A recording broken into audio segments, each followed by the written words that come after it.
Hello everyone, this is Deepika. Welcome to AD Commerce classes. Now today in this video we are going to discuss our second mock. Okay, this mock consists of basically 10 questions. In this mock basically I covered 10 questions. 6 questions to 7 questions are of a previous year, combination of a previous year, and 3 to 4 questions are fresh questions, or we can say I add new questions. Okay, so let's start our video. Which article of the Constitution provides safeguards to Naga customary and their social practice against any act of parliament? Okay guys, अब देखिए इसमें answers तो मेरे को बता दिए हैं कुछ एस्पिरेंट्स ने सही, बट आपको आर्टिकल 371 ए भी पता होना चाहिए, 371 C, 371 B and 263 as well. Okay, इन सारे आर्टिकल्स को डिस्कस करने के लिए मैंने इनके नोट्स बनाए हैं. इन नोट्स को मैं आपको टेलीग्राम पे प्रोवाइड कर दूंगी, लिंक मैं आपको डिस्क्रिप्शन में दे दूंगी. Okay, so article 371. Okay, basically article 371 में क्या हुआ था, रिलीजियस और social practice of the Nagas के लिए बना है आर्टिकल 371.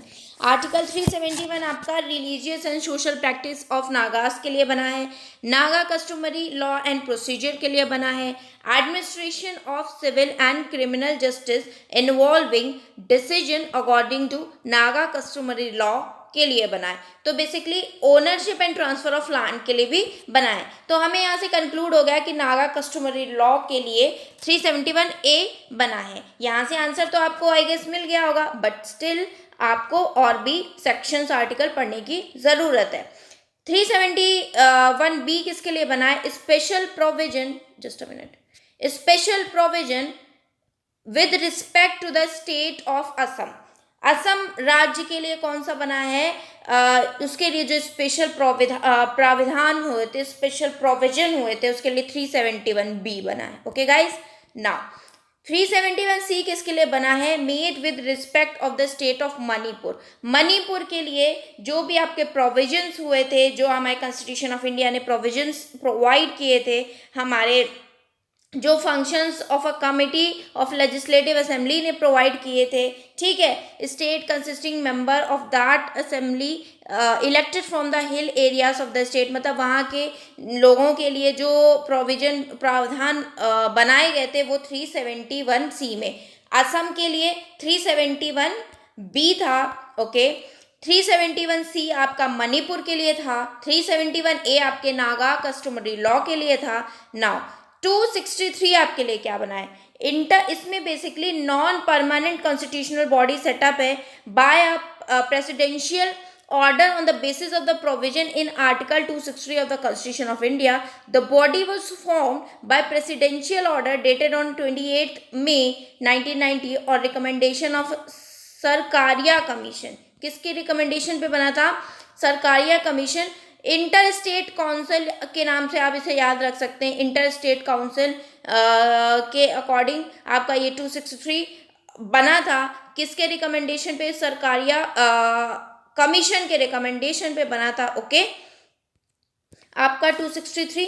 नाउ चारों हमने डिस्कस कर लिए हैं. अब देखिए इसका आंसर तो आपको पता ही चल गया होगा, ये नागा वाला था, नागा कस्टमरी लॉ 371 ए होगा. ठीक है, now we move on to our next question. Which one is not the tool of good governance. अब आपको गुड गवर्नेंस पहले पता होना चाहिए, फिर गुड गवर्नेंस जब आपको पता होगा तब आप इजीली बता पाओगे कि क्या चीज़ नहीं होती है गुड गवर्नेंस में. ओके, देखिए गुड गवर्नेंस एक वे है, क्या वे है, मेजर करने का पब्लिक इंस्टीट्यूशंस को, कि कैसे पब्लिक इंस्टीट्यूशन कंडक्ट करें पब्लिक अफेयर्स को, या फिर मैनेज करा जाए पब्लिक रिसोर्सेज को एक प्रिफर्ड वे में. ठीक है, देखिए अब मैं अपने उस पर मूव ऑन करती हूँ पीडीएफ पे. एक्चुअली 10 क्वेश्चंस की पीडीएफ होती है तो बहुत बड़ी होती है. गुड गवर्नेंस इज अ वे, एक वे है गुड गवर्नेंस. क्या मेजर करता है, हाउ, कैसे पब्लिक इंस्टीट्यूशन कंडक्ट किए जाएं, कैसे पब्लिक अफेयर्स को सॉल्व किया जाए, कैसे पब्लिक रिसोर्सेज को मैनेज किया जाए एक प्रिफर्ड वे में. ठीक है, या हम कह सकते हैं process of decision making and the process of by which decision are implemented.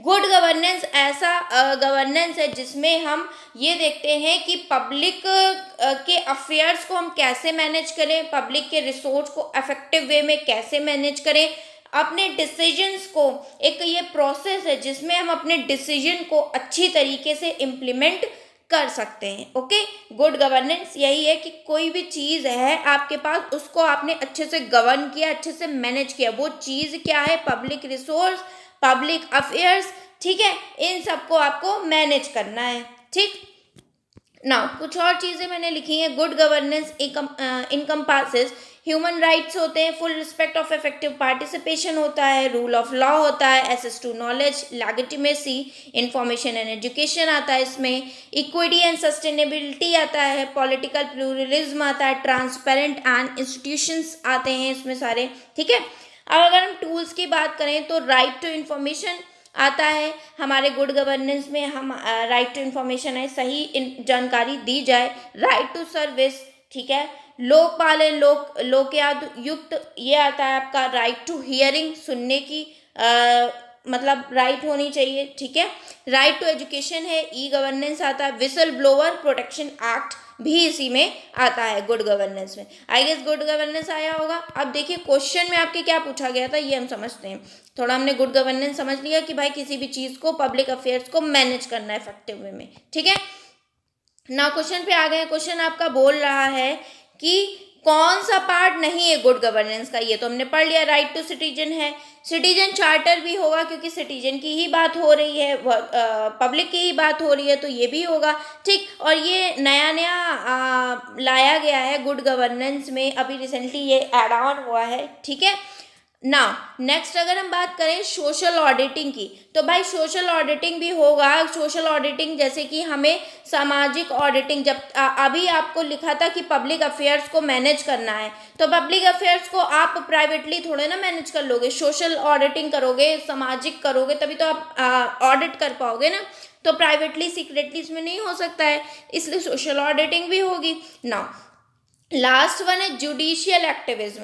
देखिए जुडिशियल एक्टिविज्म आपका होता क्या है, एक it refers to ruling made based on जज ओन बिलीफ। इसमें जज अपने, जो हमारे न्याय जज हैं, वो अपने बिलीफ के अकॉर्डिंग, अपनी पॉलिसीज़ के अकॉर्डिंग, अपने प्रेफरेंसेस के अकॉर्डिंग कोई भी आपको क्या कहते हैं कंक्लूजन दे देंगे या कोई भी आपको निर्णय दे देंगे। ठीक, उसमें क्या कॉन्स्टिट्यूशन के रूल्स, कॉन्स्टिट्यूशन संविधान हमारा क्या कह रहा है, रूल क्या लग रहा है, उनका नहीं मतलब है, वो अपने आप उन्होंने दे दिया, तो ये हुआ जुडिशियल एक्टिविज्म।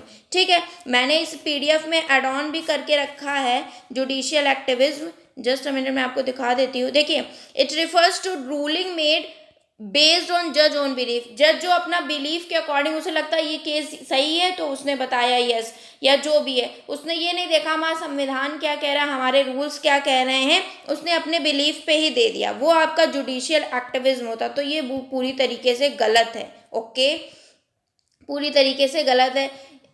ठीक, इसमें जो क्रिमिनल्स होंगे उन्हें सज़ा नहीं मिल पाएगी और जो नहीं होंगे उन्हें हो सकता है मिल जाए।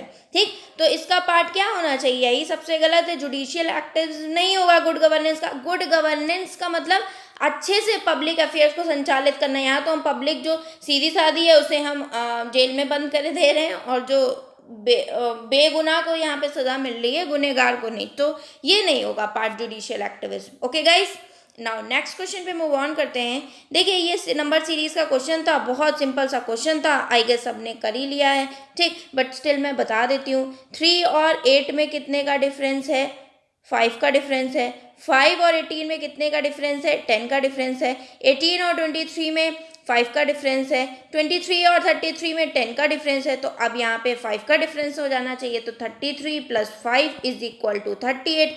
38 आपका आंसर होना चाहिए। तो option number C is correct for this particular question. Option number C is correct for this particular question. यहाँ पे आपको दिख गया ना 5 का डिफरेंस, 10 का डिफरेंस, 5 का डिफरेंस, 10 का डिफरेंस, फिर यहाँ 5 का डिफरेंस आएगा। ठीक, जब 38 आ जाएगा फिर 10 का डिफरेंस हो गया 48 में। तो ये सीरीज चल रही थी 5 10 5 10 5 10 की।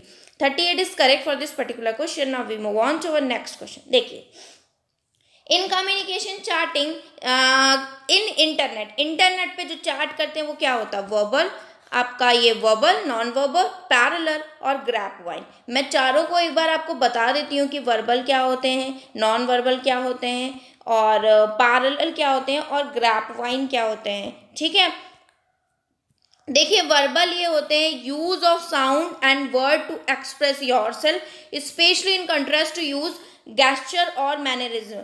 फॉर एग्जाम्पल मैंने आपसे पूछा कि did you get my point, ठीक है, are you getting my point, तो आपने बोला यस, तो आप मेरे सामने हो, फिर मैंने आपसे बोला तो आपने बोला यस, तो इट्स मीन वर्बल कम्युनिकेशन हो रहा है। ठीक, किसी ने मेरे से कुछ पूछा है तो मैंने बोला कि आपको ये चीज़ चाहिए या नहीं, मैंने बोला नो, तो दैट इज वर्बल कम्युनिकेशन, जिसमें आप साउंड्स का, वर्ड्स का यूज कर रहे हैं अपने आप को एक्सप्रेस करने में। ठीक, दोनों पार्टीज प्रेजेंट भी होनी चाहिए, that is your verbal communication. Okay, now non verbal की अगर हम बात करें तो हम कुछ बोलेंगे नहीं।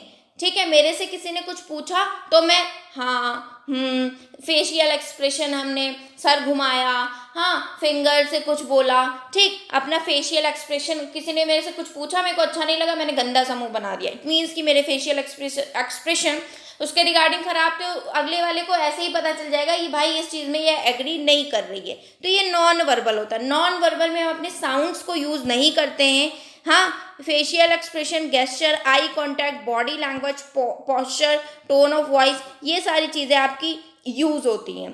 पैरेलल कम्युनिकेशन हम कह सकते हैं कि ऐसे पैरेलल कम्युनिकेशन ये होता है जैसे वर्कर्स वर्कर्स वर्कर्स में जो कम्युनिकेशन हुआ, फ्रेंड्स फ्रेंड्स फ्रेंड्स में जो कम्युनिकेशन हुआ।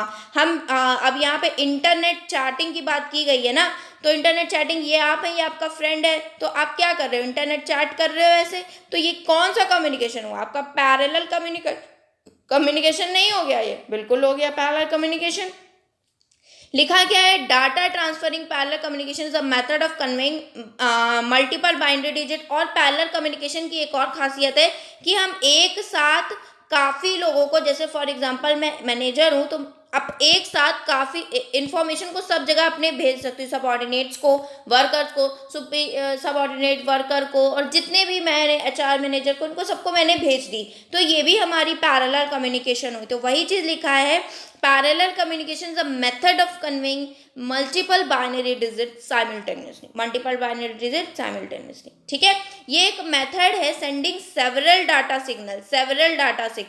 Signal simultaneously over transmission link at the same time पे मैंने सबको सेंड कर दिया, that is parallel communication। okay guys, देखिए ग्राफ वाइन सभी को पता है, इनफॉर्मल नाम से भी ये पेपर में आया है। ठीक है, प्योरेस्ट फॉर्म होता है, it in its purest form informal. Okay, it is characterised by conversation between employ and superior, they don't follow any prescribed structure और रूल बेस्ड सिस्टम।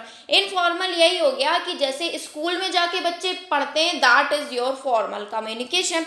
अब ऑनलाइन पढ़ रहे हो आप, मेरे से ऐसे पढ़ रहे हो, तो आप कोई स्ट्रक्चर फॉलो नहीं कर रहे हो। मैंने वीडियो अपलोड करी, आपने सुबह देखी, शाम को देखी, बट आपने देखी, तो इट मीन्स कि आप इनफॉर्मल कम्युनिकेशन हम यहाँ पे हो रहा है, कोई भी इनफॉर्मल कम्युनिकेशन हो रहा है, कोई भी prescribed structure, prescribed rule follow नहीं हो रहा है। आई गेस आपको ये चारों कम्युनिकेशन अच्छे से समझ में आ गए होंगे। ओके, ना क्वेश्चन आपका यही था कि आपका चैटिंग वाला किसका पार्ट है, तो मैंने आपको समझा दिया है भाई, चैटिंग आपका ना किसका पार्ट है, पैरेलल कम्युनिकेशन का चैटिंग आपका पार्ट होगा, वर्बल का होगा नहीं, क्योंकि वर्बल में क्या है, साउंड्स को एक्सप्रेस करते हैं, साउंड्स को तो हम एक्सप्रेस कर रहे नहीं रहे। नॉन वर्बल का नहीं होगा, हाँ हूँ भी नहीं कर रहे, ग्राफ वाइन इनफॉर्मल भी नहीं हो रहा है, तो क्या होना चाहिए इसका आंसर, पैरेलल कम्युनिकेशन। क्यों होना चाहिए, आई गेस आपको समझ में आ गया होगा, इसमें कोई हमें फर्दर एक्सप्लेनेशन की इस क्वेश्चन में मेरे को ज़रूरत नहीं होगी। ठीक है, now we move on to one next question. Good evaluation of a written material should not be based on, ये भी एक विवादास्पद क्वेश्चन है, इसमें भी, और जुडिशियल एक्टिविज्म इसमें बहुत डाउट्स आए थे। देखिए रिटन मटेरियल, अगर गुड इवेल्युएशन है, ठीक है, किसी आपने मेरे को कोई पेपर पे कोई चीज़ मेरे स्टूडेंट ने लिख के दी, अब गुड इवेल्युएशन उसमें से क्या नहीं होगा। देखिए लिंग्विस्टिक एक्सप्रेशन, गुड इवैल्यूएशन का पार्ट है या नहीं? लॉजिस्टिक प्रेजेंटेशन, इसमें तो आपको तुरंत समझ में आ गया होगा है। Ability to reproduce whatever is read, मतलब ये भी पार्ट है या नहीं, ये है या नहीं। इसमें देखिए क्या बात है, कॉम्प्रिहेंशन ऑफ सब्जेक्ट जो है आपका बेसिकली ये क्या है, विषय की समझ, आपके पास विषय की समझ क्या है, ये आपका कॉम्प्रिहेंशन ऑफ सब्जेक्ट बताता है। लिंग्विस्टिक एक्सप्रेशन की अगर हम बात करें तो आपने जो लिखा है वो अगर हम बोले इसको एक वर्ड में तो भाषाई अभिव्यक्ति होती है, ठीक है। भाषा को आपने, फॉर एग्जाम्पल मैंने कुछ पेपर पे लिखा है तो मैंने अपनी भाषा को एक्सप्रेस किया है, तो ये पार्ट हो गया। लॉजिकल प्रेजेंटेशन, हमारी तार्किक प्रेजेंटेशन कैसी, ये भी है। और ability to produce whatever is read, जो भी मैंने पढ़ा है ना उसे फिर से मैंने क्या किया, उत्पन्न किया, फिर से रिप्रोड्यूस किया है, ये भी पार्ट है। तो तीनों जब पार्ट हो गए तो बचा क्या, डी बचा। डी नहीं होगा पार्ट, क्यों नहीं होगा? कॉम्प्रिहेंशन ऑफ सब्जेक्ट आपके गुड इवैल्यूएशन की पार्ट नहीं है। इससे आप क्या करते हैं, विषय की समझ का आप इवेलुएट नहीं कर सकते, क्योंकि उसने तो इस पर्टिकुलर पेज पे इस पर्टिकुलर टॉपिक पे ही लिखा है। हो सकता है ये टॉपिक उसका वीक हो या कुछ हो, बाकी चीज़ें उसको अच्छे से आती हो, तो आप कॉम्प्रीहेंड नहीं कर सकते हो एक रिटन मटेरियल के बेसिस पे पूरे सब्जेक्ट को। हाँ, उस रिटन मटेरियल के बेस पे आप ये इवेलुएट कर सकते हो कि उसने जो भी पढ़ा है उसे वो फिर से रिप्रोड्यूस कर रहा है, लॉजिकल अपनी प्रेजेंटेशन कर रहा है, अपनी भाषा को अभिव्यक्त कर रहा है, ये चीज़ आप कर सकते हो, बट ये नहीं कर सकते हो। ओके, नाउ नेक्स्ट क्वेश्चन पे मूव ऑन करते हैं। एक्शन रिसर्च, सभी को पता है एक्शन रिसर्च हमारा फेवरेट है कि इमीडिएट प्रॉब्लम को सॉल्व करना, that is your action research, ठीक है। एक्शन रिसर्च क्या है, मेरे क्लास में मैं गई प्राथमिक विद्यालय में पढ़ाने, मेरे क्लास में बच्चे को कुछ प्रॉब्लम आई, ठीक, तो मैंने इमीडिएट उसके रिगार्डिंग एक्शन लिया, उससे पूछा, उससे कंफर्म किया, ठीक, उसकी प्रॉब्लम को सॉर्ट आउट किया, that is your action research, that is your क्रियात्मक अनुसंधान। ओके गाइज, एक्शन रिसर्च मैंने आपको आई गेस बताया भी है, आई गेस क्या, आई एम डैम श्योर कि मैंने आपको अच्छे से एक्शन रिसर्च है ना, एक्सपेरिमेंटल रिसर्च, ये सारी आपको मैंने बताई हैं। अगर हम बात करें एक्शन रिसर्च, आपकी philosophy and methodology of research है जो जनरली अप्लाइड होती है सोशल साइंस के सब्जेक्ट में। It seeks informative change through the simultaneous process of taking action and doing research. आप एक्शन लेते हो उस बच्चे के रिगार्डिंग, फिर उसके अकॉर्डिंग आप वर्क करते हो, ठीक है, रिसर्च करते हो। आपने एक्शन लिया फिर रिसर्च किया। एक बच्चे को आपकी क्लास में समझ में नहीं आ रहा था, आपने एक्शन लिया, अच्छा इससे समझ में नहीं आ रहा है, ठीक, अब इसे क्या रीडिंग डिसेबिलिटी है, घर का इन्वायरमेंट खराब है, इसे मैथ्स में नहीं समझ में आता है, ये सारी चीज़ें ली। अब इनमें आपने रिसर्च करना शुरू किया, आप घर गए, आपने पता लगाया घर का इन्वायरमेंट ठीक है, रीडिंग डिसेबिलिटी भी नहीं है, इसे मैथ्स में ही प्रॉब्लम है, तभी ये नहीं समझ पा रहा, तो उसके लिए मैंने वर्क किया, ठीक है, तो वो हमारा एक्शन रिसर्च का पार्ट हो गया। अप्लाइड रिसर्च नहीं है, ये अलग बात है, लॉन्गिट्यूडनल रिसर्च नहीं है, ऑल ऑफ द अबव नहीं है, इमीडिएट प्रॉब्लम्स का सोल्यूशन फाइंड आउट करना है। ओके, नाउ नेक्स्ट क्वेश्चन पे मूव ऑन करते हैं। मैनिपुलेशन ऑलवेज पार्ट ऑफ, देखिए मैनिपुलेशन आपका किसका पार्ट होता है, मैनिपुलेशन आपका एक्सपेरिमेंटल रिसर्च का पार्ट होता है, ठीक है, मैनिपुलेशन आपका एक्सपेरिमेंटल रिसर्च का पार्ट होता है। क्यों होता है मैनिपुलेशन आपका एक्सपेरिमेंटल रिसर्च का पार्ट, क्योंकि इसमें एक्सपेरिमेंटल रिसर्च में जो आपका होता है ना वो कॉज एंड इफेक्ट का रिलेशनशिप होता है। अगर आपने कॉज को, कारण को मैनिपुलेट कर दिया है तो इफेक्ट भी तो मैनिपुलेट हो जाएगा ना। कॉज में अगर आपने कुछ हेरा फेरी की है ना तो इफेक्ट तो ऑब्वियस है कि हेरा फेर हो जाएगी उसमें, ठीक। मैंने कहा कि एक बच्चे को बचपने में अच्छा फूड नहीं मिला तो उसका इफेक्ट हुआ कि वो माल न्यूट्रिशन का शिकार हो गया, कुपोषण का शिकार हो गया, तो कॉज में मैंने कुछ बदल दिया है, ठीक। या फिर मैं अपनी रिसर्च शो करने जा रही हूँ तो मैंने कॉज में बदल दिया कि नहीं उसे अच्छा पोषण का शिकार मिला, या मतलब अच्छा खाना पीना मिला है, तो इफेक्ट क्या होगा, रिवर्स हो जाएगा भाई, वो हेल्दी होगा, हष्ट पुष्ट होगा, माल न्यूट्रिशन का शिकार नहीं होगा। तो अगर आपने कॉज बदली है ना तो इफेक्ट बदल जाएगा।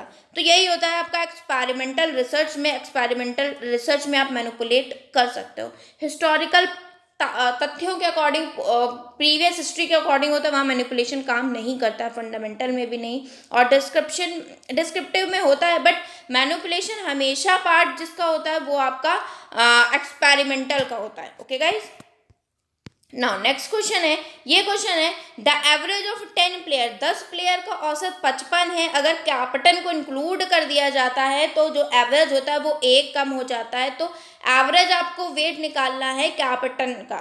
ठीक है, तो एक एस्पिरेंट ने फिर से आज मेरे पास आ गई कि मैम ये क्वेश्चन आपने ऐसे, आई गेस ऐसे नहीं होगा, एवरेज नहीं लिखना था आपको, बट क्वेश्चन ना मैं जो भी देती हूँ तो वो देख के ही देती हूँ गाइज, तो मेरे अकॉर्डिंग सही है। ठीक है, देखिए नैट का इसमें आप फॉर्मूला लगाइए, इजीली आप सॉल्व करिए इस क्वेश्चन को। नैट मतलब नंबर एवरेज टोटल, 10 मेंबर्स का टोटल कितना है, 55 है, एवरेज 55 है, अगर कैप्टन को इंक्लूड कर देंगे कितना हो जाएगा, 11 हो जाएगा, तो फिर जो एवरेज है वो एक कम हो जाएगा, तो ये 54 नहीं हो जाएगा, बिल्कुल हो जाएगा 54। तो आपकी वैल्यू क्या आ जाएगी यहाँ पे, 10 इंटू 55 इज इक्वल टू 550। ठीक है, 54 को आप 11 से करोगे तो 594 आएगा। इन दोनों का जो स्प्रेड होगा, इन दोनों का जो गैप होगा कितना होगा, 44, है ना, 44, क्योंकि यहाँ पे ये 1 kg इसी का था। ठीक है, ये जो 44 आया ये आपका कैप्टन का एवरेज वेट आया, औसत भार आया कैप्टन का। ओके, आई गेस समझ में आ गया होगा ये क्वेश्चन, बहुत सिंपल सा था। नैट का फॉर्मूला मैंने लगाया था, नैट के फॉर्मूले से इसे मैंने सॉल्व आउट कर लिया है इस क्वेश्चन को। ठीक है, आई गेस आपको ये समझ में आ गया होगा। ठीक है, ये शॉर्ट ट्रिक मैंने बता रही हूँ क्योंकि कुछ एस्पिरेंट्स को प्रॉब्लम आ रही थी मैथ्स में, तो मैंने शॉर्टकट ट्रिक्स यूज की। नाउ नेक्स्ट क्वेश्चन पे मूव ऑन करते हैं। एक पर्सन क्या है, ए प्लेस से बी प्लेस पे जाता है, ठीक, 30 किलोमीटर पर आवर की स्पीड से जाता है, फिर बी से जब ए आता है तो वो 20 किलोमीटर पर आवर की स्पीड से जाता है, तो औसत चाल क्या होगी इसकी। इसके लिए भी मैं एक फॉर्मूला आपको बता दूं कि आप औसत चाल जब आपको इस तरीके का क्वेश्चन मिल जाए ना, तो आप एक काम करना, वही पर्सन गया है वही पर्सन आया है, ठीक है, ये डिफरेंट उसकी स्पीड हो गई आते वक्त, तो आप एक फॉर्मूला लगा देना। फॉर्मूला बहुत ही सिंपल है, आपका आंसर आ गया बस, 2ab by A plus B. क्या करा मैंने, 2ab 2 into 30 into 20 by A plus B 30 plus 20, तो कितना हुआ, 1200 हो गया ऊपर। ठीक है, 3 2 6 600 इंटू 2 1200 हो गया, नीचे कितना हो गया 50। अब इसे आप कैंसिल आउट करोगे, 5 2 जा 10 5 4 जा 20, 24 किलोमीटर पर आवर जो उसकी हो गई वो एवरेज स्पीड हो गई, औसत स्पीड हो गई। इसके लिए आप फॉर्मूला याद रखना, 2ab by A plus B.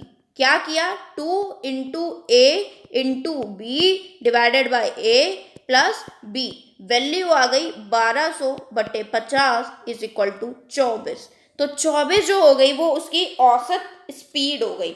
ठीक है, तो 24 is correct for this particular question. I guess ये आपको समझ में आ गया होगा। ठीक है, ना नेक्स्ट क्वेश्चन है, ये क्या क्वेश्चन बोल रहा है, reasoning where we start with certain particular statement and conclude with a universal statement। देखिए, पार्टिकुलर से चले हैं हम, किससे चले हैं, पार्टिकुलर चले हैं, गए किस पे हैं, जनरल पे, या फिर पार्टिकुलर से चले हैं गए किस पे हैं, यूनिवर्सल पे। मतलब पार्टिकुलर हमने बोला राम इज मॉर्टल, ठीक है, श्याम इज मॉर्टल, फिर मैंने बोला ऑल मैन आर मॉर्टल, तो मैं क्या करी, ये पर्टिकुलर, राम पर्टिकुलर है स्पेसिफिक है, श्याम पर्टिकुलर स्पेसिफिक है, ऑल मैन आपके यूनिवर्सल है या फिर जनरल है, तो पर्टिकुलर टू जनरल गए ना, तो पर्टिकुलर टू जनरल में मैंने क्या बताया था आपको, इंडक्टिव रीजनिंग होता है।